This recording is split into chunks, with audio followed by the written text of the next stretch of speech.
Coach, must be very frustrating with the result. Where does Bangladesh go from here?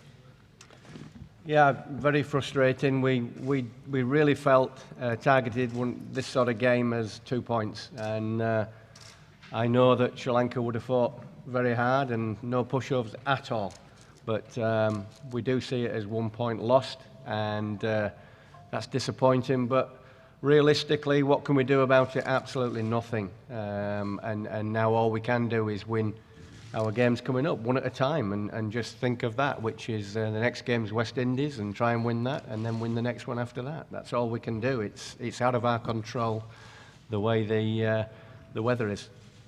Steve, what about Sakib's situation now? Yeah, so he picked up a little injury, as you all saw, in that game against England. He fought on and battled on and played extremely well with an injury. We're very, very optimistic that the treatment that he'll get this week and the way he can recover well, we're very optimistic that he can play in that next game against the West Indies. Steve, would you like to see reserve days built into the schedule? Yeah, I would. I think it's. I think when you look, if you know the English weather, sadly we're going to get a lot of rain. We never know when the rain's going to come. People from all over the world keep asking me whether it's going to rain. I don't know, but at the moment we're seeing some problems, and I know logistically it would have been a big headache for the tournament organisers, and I know that it would have been difficult, but we have got quite a lot of time in between games, and if we have got to travel a day later, then so be it. We put men on the moon. So why can't we have a reserve day when actually this tournament is a long tournament? They're spread out the games, so I would say that it's disappointing for the crowd as well. They've got tickets to see a game of cricket, and you know, it would be up to them if they can get there the day after. Steve, you've obviously said that you've got West Indies next. They've come out in the first two games and bowled a lot of short stuff. Are you expecting that, and how do your boys plan to combat that? Well, the answer is yes, definitely. Of course, we've all seen what they've done, but not just the West Indies. There's a lot of the other teams as well. England have shown that sort of potency or attack method in this World Cup so far. We've got certain ways of dealing with that. I'm very, very happy with the way we play the white ball, particularly when it's short. I think you've seen some of our games, and particularly against South Africa, that didn't worry us. I think the England game with the likes of Archer, well, he's quite a special pace, difficult to pick up as well. So we've played against the West Indies bowlers recently as well, out in Ireland. Certainly O'Shane Thomas as well, when we played against him in Bangladesh just before Christmas. So we're well aware of what they've got, and we know what's coming, and we've got some plans to try and deal with that. Coach, as you said, you have played West Indies in Ireland, also in home. So what do you reckon will be the major challenge against West Indies? Is stopping their explosive batsmen or facing their short balls? I think a lot depends. You know, one of their most explosive players is Andre Russell, and he's a formidable opponent. He's one of the best hitters in the game by far, and on his day he can be very, very difficult to bowl at. So he can take a game away from you, but they have others. Like all these international teams, we respect the opposition, and but we're very pleased with the way we play the white ball, and we know we've got some good players ourselves. So we won't be worrying too much about who we're playing against, and we'll be hopeful that they're going to worry about some of our players.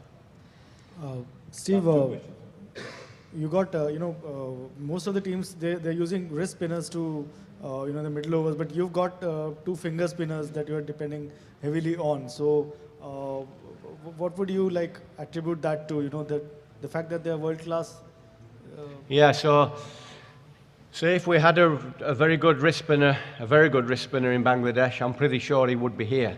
But we don't pick people just for the sake of it. You've just mentioned there, these are your quotes, that the two finger spinners we have are excellent and top quality. I'd very much rather go into games with top quality bowlers than maybe somebody who's substandard, not quite up to that level, but a wrist spinner. Some of the teams have not always been playing a wrist spinner. They've had one in New Zealand is a good example of that. So you play your best 11. You play your best 11 for that game, those conditions. And with us, it's finger spinners. And they're good finger spinners, and we're very confident about their abilities and what they can do. This is a question of the tournament in general. There were lots of talk pre-tournament about 350 and 400. That's not quite happened. Will it change after this weather? And do you see toss playing a part as we go on? Okay, so I think that without giving away maybe some of the advantages I bring to Bangladesh, knowing the conditions and the country very well for cricket, but some of the boundaries are a bit bigger than expected. And I think that's something to do with the boundary boards not moving. There's the electrical boundary boards, and it takes a lot of work to move them around for the various pitches. So that's the reason you're seeing bigger outfields, so bigger hits for 6, and also maybe less 4s because there's more 2s and 3s run. That's one of the reasons. The weather plays its part as well, because this weather can slow outfields down, and the one thing that everybody expected in England was fast outfields. Now they come about in a good spell of weather. So the runs will increase as the weather improves. If it does improve, the runs will get bigger and bigger.